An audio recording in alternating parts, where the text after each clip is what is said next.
Hello and good day everyone. My name is Ryan M. Acmad. Republic Act No. 9280, an act regulating the practice of customs broker profession in the Philippines, creating for the purpose a professional regulatory board for customs broker and appropriating fund therefore. In the Article 1, title, Declaration of Policy, Objectives and Definition of Terms. Section 1, short title, this act shall be known as the Customs Broker Act of 2004. Section 2, Declaration of Policy. It is hereby declared the policy of the state to give priority attention and support the professionalizing the practice of customs broker profession in the Philippines, which will be beneficial to the country in general and to the economy in particular. Pursuant to the national policy, the government shall provide the program to set up a climate conducive to the practice of the profession and maximize the capability and potential of our Filipino customs broker. Section 3, Objectives. This Act provides for shall govern A. The standardization and regulation of customs administration education. B. The examination and registration of customs broker. And C. The supervision, control, and regulation of the practice and customs broker profession. Section 4. Definition of terms. For purpose of this Act, the following terms are hereby defined. A is the customs broker, is any person who is bona fide holder of the valid certificate of registration, professional identification card issued by the Professional Regulatory Board and Professional Regulation Commission. B is the commission, as used in this act shall refer to the Professional Regulation Commission, and C board, as used as this act shall refer to Professional Regulatory Board for Customs Broker. In the Article 2, Professional Regulatory Board for Customs Broker. Section 5.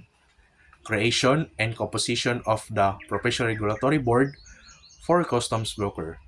There is hereby created a Professional Regulatory Board for Customs Broker, hereinafter referred to the as Board, under the supervision and administrative control of the Professional Regulatory Commission, hereinafter referred to as the Commission, to be composed of the chairman and 2 members who shall be appointed by the President of the Philippines among the list 3 recommended for each position submitted by the Commission from a list of 5 nominees for each position submitted by the accredited professional organization of customs broker.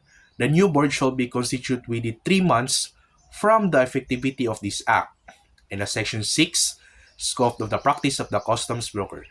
Customs broker profession involves services consisting of constitute preparation of customs requisite, documents for import and export, declaration of customs duties and taxes, preparation, signing, filing, lodging, and processing of the import and export entries representing importers and exporters before any government agency and private entities in case related to valuation and classification of imported article and rendering of other professional services in matter relating to customs and tariff law, its procedures and practices.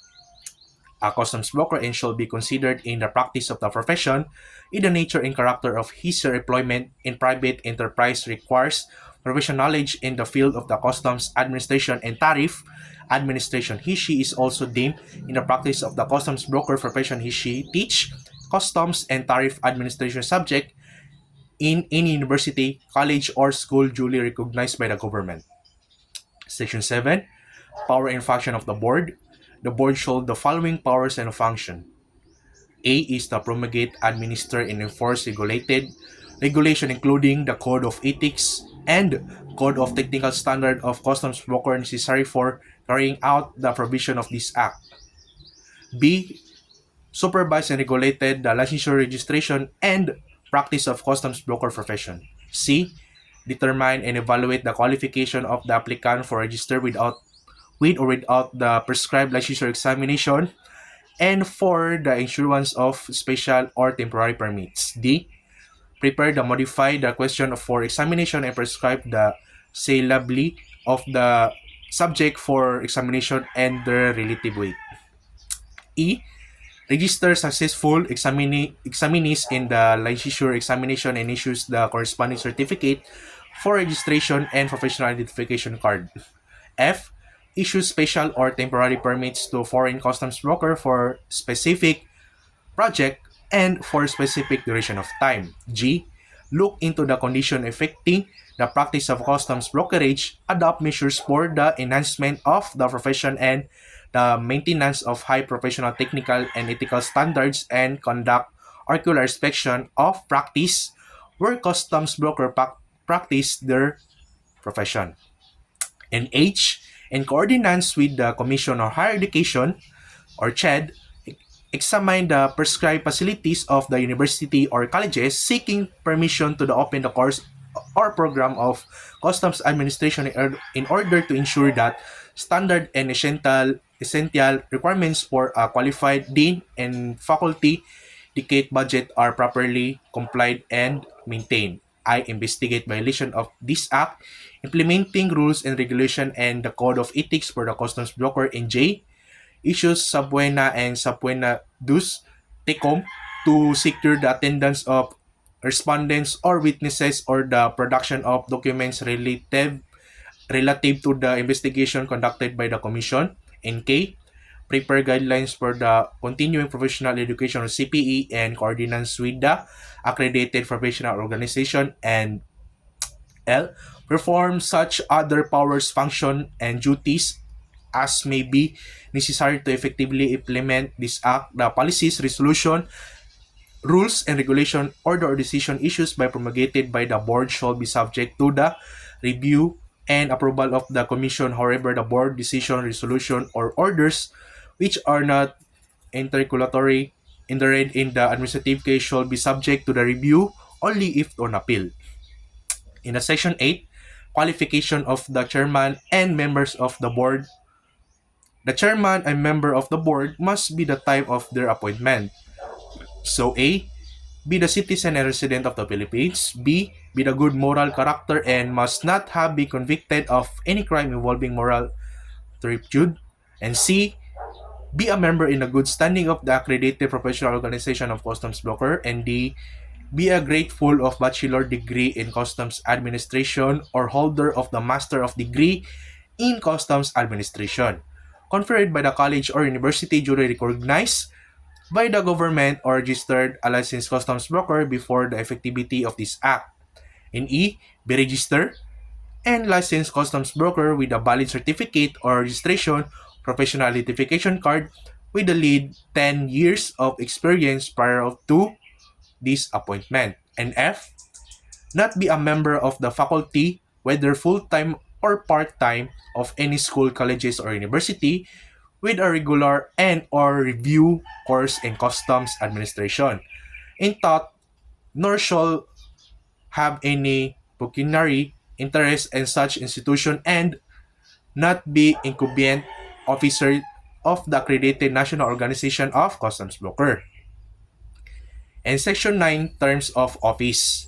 The member of the board shall hold office for term of 3 years or until the successor shall have the appointed to qualified. There may, however, to reappoint of the second term, any vacancy in the board shall be filed to an expired portion of the term only.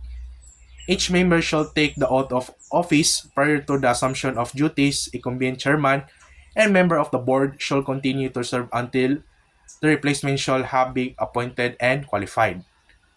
In the section 10, compensation and allowance of the chairman and a member of the board. The chairman, the member of the board, shall receive the compensation and allowance comparable to the compensation and allowance received by the chairman and a member of the professional regulatory board. In the section 11, suspension and removal of the chairman and member of the board. The chairman or any member of the board may be suspended or removed by the President of the Philippines upon recommendation of the Commission of Neglect of Duty, Abuse of Power, Oppression, Incompetence, Unprofessional, Unethical, Immoral, or Dishonorable Conduct Commission or Toleration of Irregularities in the conduct of examination or tampering of the grades therein, or for any final judgment or conviction of criminal offenses involving moral turpitude by the court after having been given the opportunity to define himself in the proper administrative investigation. In the Section 12, supervision of the board, custodian of the records is secretariat and support services. The board shall be under the general supervision and administrative control of the commission. All records of the board, including application of the examination, examination paper and result, minutes of deliberation, administrative, and other investigative cases involving customs workers shall be not kept by the commission.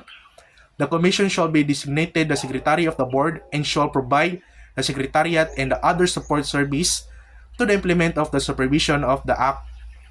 This subject as the usual governing accounting, the auditing, the rules, and regulation. In the last is in Section 13, Annual Report.